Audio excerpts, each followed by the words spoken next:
100 million کی قوم تھی اس وقت، زندگی کے بارے میں ہمارا جو مخصوص نقطہ ہوگا، جو اسپیشل جس چیز پر پوائنٹ پر زور دیا جائے گا تو وہ یہی ہوگا مسلمانوں کا کہ ریزولیشنز آف لاہور پر دیا جائے گا۔ اس بات پر اس نے اسے کنونس کرنے کی کوشش کی گاندھی صاحب کو کہ نہ صرف ہندوستان کے باقی پارٹس ہیں ان کو مسلمانوں کی جو ریئل فلاح و بہبود ہے وہ ہندوستان کی تقسیم میں مضمر ہو، یعنی کہ وہ انہیں دی جائے، جیسا کہ قرارداد لاہور میں تجویز کیا گیا تھا۔ ہمیں ایک سیپریٹ کنٹری چاہیے اگر جہاں پر دوسرے لوگ ہیں، کیونکہ کرپٹ مشنز تو میں نے کہا ریجیکٹ کی گئی تھی، مسلم لیگ نے بھی اسی وجہ سے کی تھی کہ وہاں پر ایک لاہور ریزولیشنز کی کوئی بات ہی نہیں کی گئی تھی کہ ہم بھی کوئی سیپریٹ کنٹری چاہتے ہیں۔ تو قائد اعظم کے پوائنٹ آف ویو یہی تھے۔ تو ابھی ہم آتے ہیں گاندھی صاحب کے پوائنٹ آف ویو۔ دراصل میں گاندھی صاحب کا آپ کو بتاؤں کہ گاندھی صاحب جو تھے وہ تو میں نے کہا کہ شمولیت کے حساب سے نہیں آتے، کانگریس کے حساب سے وہ یہاں پر وہ ایک فلاسفر کی حیثیت سے جناح سے ملاقاتیں کی نا اس نے۔ گاندھی نے کس چیز پر دراصل اسٹریس دیا؟ مین چیز گاندھی صاحب نے جناح کو ایک بات سمجھانے کی فل کوشش کی کہ یہاں پر آ کر اگر یہ بات کر رہے ہیں، یعنی کہ آپ اگر ہندوستان میں ہیں تو یہاں پر یہ بات کر رہے ہیں کہ ہندوستان کو ڈویژن یعنی ہندوستان کو تقسیم کیا جائے، تو دیکھیے آپ ذرا غور کریں، ہندوستان کو تقسیم اگر ہم کریں تو کیوں کریں؟ گاندھی صاحب نے یہی سوال اس پر کیا نا کہ آپ اس لیے کہتے ہیں کہ ہندوستان میں ہندو جو ہیں وہ مسلم سے جدا ہیں، یعنی کہ ہندو الگ ہیں تو مسلم جدا ہیں۔ گاندھی صاحب نے کہا آپ کے حساب سے یہی ہے نا دو قومی نظریہ۔ تو دراصل گاندھی نے یہ سمجھانے کی کوشش کی کہ جو مسلمان تھے، اگر آپ دیکھیں تو کوشش کی کہ مسلمان بھی تو ایک زمانے میں ایک ٹائم ایسا تھا کہ وہ ہندو ہی تھے، پھر مسلمان ہوئے، پھر وہ ہندوستان میں ہی رہتے تھے، ایک ہی وقت میں وہ کسی بھی حساب سے ریلیجن سے چینج ہو کر وہ اسلام کو انہوں نے ایکسپیکٹ کر لیا اور وہ اس میں گئے۔ تو آپ ابھی کہہ رہے ہو کہ ہمیں تقسیم ہندوستان کرنی چاہیے، تو پھر اسی پر قائد اعظم محمد علی جناح کا بھی پوائنٹ آف ویو ہوتا ہے کہ ہم یعنی کہ اس میں یہی تھا گاندھی صاحب کا کہ ہم سیلف گورنمنٹ، یعنی ابھی یہاں پر ہے نا میں self government for Muslims in unit India, یعنی ہندوستان میں مسلمانوں کے لیے خود حکومت، مسلمانوں کو بھی حکومت دی جائے گی۔ لیکن یہاں پر گاندھی صاحب نے کہا کہ دیکھو آپ ایسے کریں کہ ہم اور آپ مل کر برٹش والوں کو نکالتے ہیں، پھر ہم جو تقسیم ہوگی تو وہ ہم ایک دوسرے کے ساتھ کر لیں گے، لیکن برٹش کالونیز کو تو آلموسٹ جو جرمن ہیں انہوں نے تباہ کر دیا ہے، ڈسٹرائے کر دیا ہے، تو ان کی کالونیز چندی بچ گئی ہیں تو انہیں ہم ہی نکال لیتے ہیں، پھر ہم ہی حکومت کریں گے، تو پھر ہم اکٹھا ہو کر کیوں نہ انہیں نکالیں، بعد میں ہم سیپریٹ کنٹری کی آپ لوگ اسٹرگل کرتے رہنا تو آپ لوگوں کو مل جائے گا۔ تو قائد اعظم نے کہا یہ تو بالکل ہو ہی نہیں سکتا، کیونکہ آپ کی جو یہ منسٹریز تھی اس وقت ہم پر جو عذاب ہم پر ڈالے گئے، اس وقت ہم نے جو وہ عذاب سہے، آپ نے جو پالیسیز کروائیں، ہمارے جو نیو جنریشنز تھی ان کو آپ نے یعنی کہ بدھ کی پوجا کرنے پر اسٹریس دیا، بہت ساری ہم پر ظلم آپ لوگوں نے کیا، تو ہم تو ابھی آپ کے ساتھ کبھی اکٹھا ہو ہی نہیں سکتے۔ پھر اس پر تقسیم کی تحریک میں یعنی تقسیم جو ہوئی اس کی موومنٹ میں دستبرداری اور متحدہ قوم ہی واحد حل ہے، یہ گاندھی صاحب نے اسے کہا۔ تو میں نے تو یہی کہا کہ اس نے کہا کہ ہم ایک ہی قوم بن کر اس کو کیوں نہ نکالیں، تو یہاں پر قائد اعظم محمد علی جناح کا اس کو رسپانس یہی تھا کہ آپ کی جو منسٹریز تھی ہم پر کیا ہوا، اس وقت کون سا ہم نے ایک یعنی کہ آزاد حیثیت سے اپنی لائف کو اسپینڈ کیا، ہم پر بہت ہی عذاب ڈالے گئے، تو اگر ہم آپ کے ساتھ مل جائیں گے تو ہو سکتا ہے بعد میں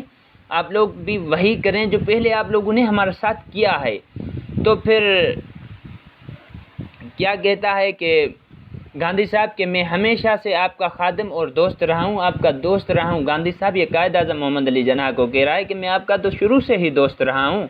مجھے مایوس کبھی بھی نہ کریں کہ میں آپ کو جو بول رہا ہوں وہ میں صحیح کہہ رہا ہوں۔ پورے ہندوستان کے لیے وہ کہہ رہا تھا کہ جو پورا ہندوستان ہے اس کے لیے بربادی کے سوا یہ کچھ بھی نہیں ہے یہ برٹش لوگ۔ اگر تاہم پاکستان کو تسلیم کرنا پڑا، اس کو کنسیڈر کرنا پڑا کہ پاکستان بھی ایک کنٹری ہے، اس کو جاننا پڑا، تو جن علاقوں میں مسلمانوں کی میجورٹی ہے اس کے متعلق میں اس علاقے وہ مسلم کو دے دیں گے اور ان کی حد بندی میں ایک کمیشن کے ذریعے کی جائے گی، ان کی حد بندی، ان کی باؤنڈریز بنائی جائیں گی. جو کانگریس اور مسلم جو لیگ ہے اس وقت جو مسلم اور کانگریس ہے، کانگریس اور مسلم لیگ نے کیا کیا کہ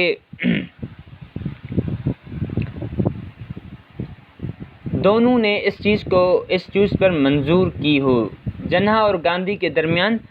دو قومی نظریہ تھا. دراصل یہ between Jinnah and Gandhi was the two nations theory. Louis Fischer's کہتا ہے کہ یہ جو تھا نا، گاندھی صاحب اس کو کنونس کرنے کے لیے آیا تھا